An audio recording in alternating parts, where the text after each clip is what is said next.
ಏಕೆ ಮಾವ ಅಳಿಯ ನಲ್ಲವೇ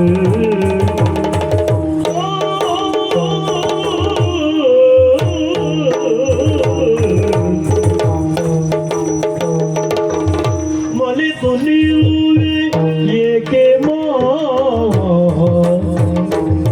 ಮಲಿತು ನಿಲ್ಲುವೆ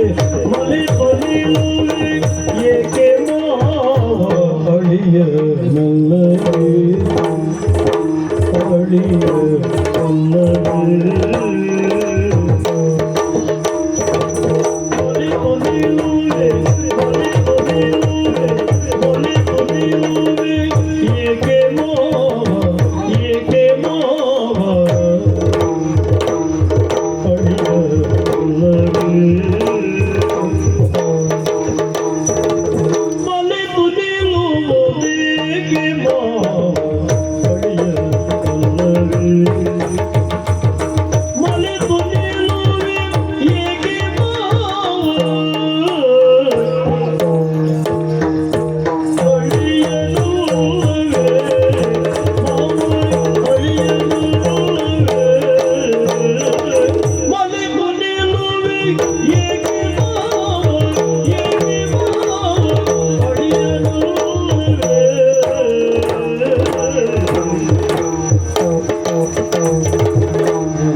ಮಲಿತು ನಿಲ್ಲುವೆ ಏಕೆ ಮಾವ ಅಳಿಯನಲ್ಲವೇ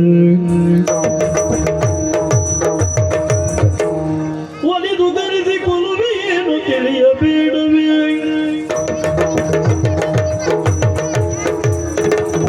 ಒಲಿದು ಧರಿಸಿಕೊಳ್ಳುವೆ ಏನು ತಿಳಿಯಬೇಡವೇ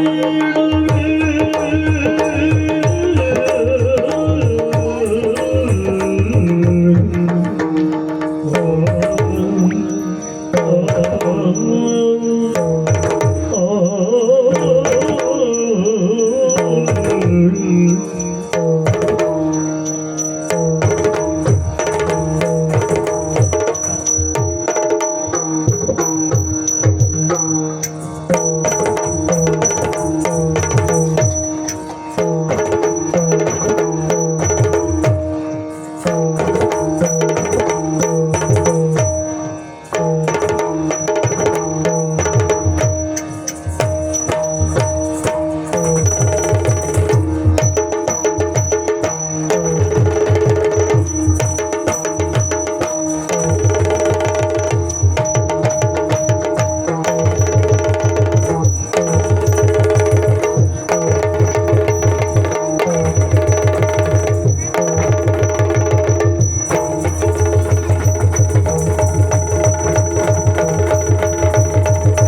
ಹೇಳಿದ್ದೀಯ, ನಮಗೆ ಆಶ್ಚರ್ಯವಾಗಿ ಹೋಯಿತು. ತಪ್ಪಾಯ್ತು ಮಹಾರಾಜರೇ, ಮಾತಾಡಿ. ಅದಲ್ಲ ಮಾವ, ಯಾವ್ದು ಹೌದು ಮತ್ತೆ? ನಮ್ಮ ಎಣಿಕೆ ತಪ್ಪಾಗೋಯ್ತು. ಅದೌದು, ಯಾವ ಎಣಿಕೆ ಮಾಡ್ಕೊಂಡು ಬಂದ್ರಿ? ಇಲ್ಲಿವರೆಗಾಗಿ ಬಂದಿರುವಂತಹ ಸಂದರ್ಭದಲ್ಲಿ ಮುತ್ತಿನ ಅಳಿಯಂದಿರನ್ನ ಕಂಡಿರುವಂತಹ ನೀನು ಬಹಳ ಸಂತೋಷದಲ್ಲಿ ನಮ್ಮಿರುವರನ್ನ ಎತ್ತಿ ಆಡಿಸುತ್ತೀ ಅಂತ ನಾವು ಎಣಿಸಿದ್ದು. ನಮ್ಮನ್ನ ಆಲಂಗಿಸಿಕೊಂಡು ಗುದ್ದಬೇಕಿತ್ತು, ನಾನು ಬಿಟ್ಟಿದ್ದೇನೆ ಅಷ್ಟೇ. ನಮಗೆ ಅದೇ ಆಶ್ಚರ್ಯ ಆದದ್ದು. ಯಾವ್ದು ಗುದ್ಲಿಲ್ಲ ಅಂತನಾ? ಅದಲ್ಲ, ಯಾಕೆ ಮುದ್ದು ಮಾಡಲಿಲ್ಲ ಅಂತ. ಮುದ್ದು ಮಾಡ್ಲಿಕ್ಕೆ ಎಂತದುಂಟ? ಇಷ್ಟು ಮುದ್ದಾಗಿದ್ದೇವೆ ನಾವು. ಮುದ್ದ ಬರೀ ಬೊದ್ದೆ ಇರುವುದು, ಮುದ್ದಲ್ಲ. ಹಾಗೆಂತದ್ದು ಮಾವ, ಏನು ಇಂಥ ಮಾತುಗಳನ್ನು ನಾವು ಕೇಳಲೇ ಇಲ್ಲ. ನಿಮ್ಗೆ ಯಾರು ಹೇಳಲಿಲ್ಲ ಬಹುಶಃ. ಹೌದು, ನಾವು ಹಾಗಾಗಿಯೇ ಮುದ್ದಾಗಿದ್ದೆವು ಅಂತ ಹೇಳುದು. ಮನೆಯಲ್ಲಿ ಯಾರು ಅದೆಲ್ಲ ಹೇಳುದಿಲ್ಲ, ಮತ್ತೊಬ್ಬರ ಮನೇಲಿ ಹೇಳುದಿಲ್ಲ. ಹೌದಾ? ನಮ್ಮ ನೋಡು, ಈಗ ಮತ್ತೊಬ್ಬರ ಮನೆ ಹೆಗ್ಗಣು ಮುದ್ದೆ, ಮತ್ತೊಬ್ಬರ ಮನೆಗೆ ಹೋಗಿ ಸರಿ ಗೊತ್ತಿಲ್ಲಲ್ಲ ನಮಗೆ. ಹಾಗಾಗಿ ಮತ್ತೊಬ್ಬರ ಮನೇಲಿ ಜನ ಇದ್ದಾಗ ಹೋಗುತ್ತಿಲ್ಲ ನಿಮ್ಗೆ ಅಷ್ಟೇ. ಅಂದ್ರೆ ಯಾರು ಇದ್ದಾಗ ಹೋಗ್ತೇವೆ ಅಂತ ಅಲ್ಲ ಮಾವ, ನೀನ್ ಬರೀ ವಿನೋದ ಮಾಡುವುದು ನೋಡು. ವಿನೋದ? ಯಾವ ವಿನೋದ ಅದು? ಅದಲ್ಲ ಮಾವ, ನಿನಗೆ ನಮ್ಮನ್ನು ಕಂಡ್ರೆ ಏನಾಗುತ್ತದೆ ಅಂತಲೇ ಗೊತ್ತಾಗುವುದಿಲ್ಲ.